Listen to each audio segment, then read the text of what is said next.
Сыймык жеңиш кут болсун. Чоң рахмат.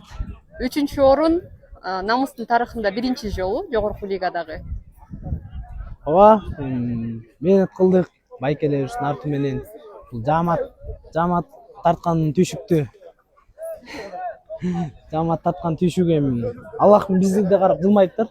Буйрук бул дагы Алла таалам бизге буйрук айттыр 3-чү орунда. Ошо Кудайдын буйругу менен уталдык.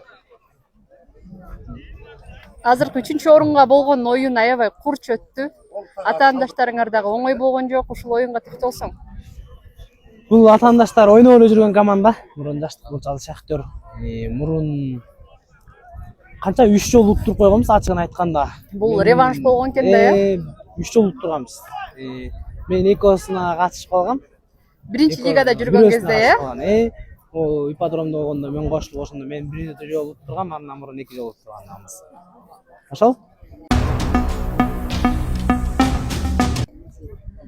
Жалпы эле турнир бою атаандаштарыңар оңой болгон жок. Жалаң кызуу кармаш менен келдиңер. Эми высший лигада жөн команда жок да. Бүт аракет кылып утам деп келген командалар, күчтүү аттар, күчтүү балдар, тажрыйбалуу балдар. Ынтымак эми Кыргызстанда номер 1 команда. Беркелер болсо, алар дагы жакшы балдар, өзгө окшош эле достор. Жакшы күчтүү алар да өлө. Бул оюнда ийгилик болбосо кийинки оюнда аларга да жем алат.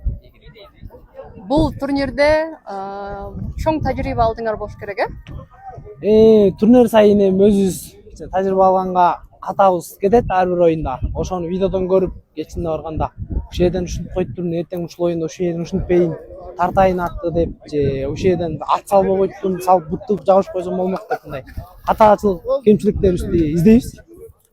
Ошондон улам катаачылыкты кайталабаганга аракет кылабыз да. Азыр ушу коргоочусуң да, анан ошо коргоочулук жөнүндө сөз кылып калдың. Кайсы азыр оюн талаасында ойноп жүргөн коргоочулардан кимдердин оюндары жагат? Мага эң жакканы Ынтымак командасынан Төлөбеков Эрлан. Жакшы байке. Кармаганын жылат, э? Ошо буттыгып универсалда жабышат, каяган барса ошо байкени мен баалайм. Ийгилик каалайбыз анда Сыймык. Чоң Курамыңар менен кийинки жылы да күчтөнүп келе бергиле. Буйруса ага чейин ала аман болсок, Кудай буйруса, кийинки жылда чыгабыз.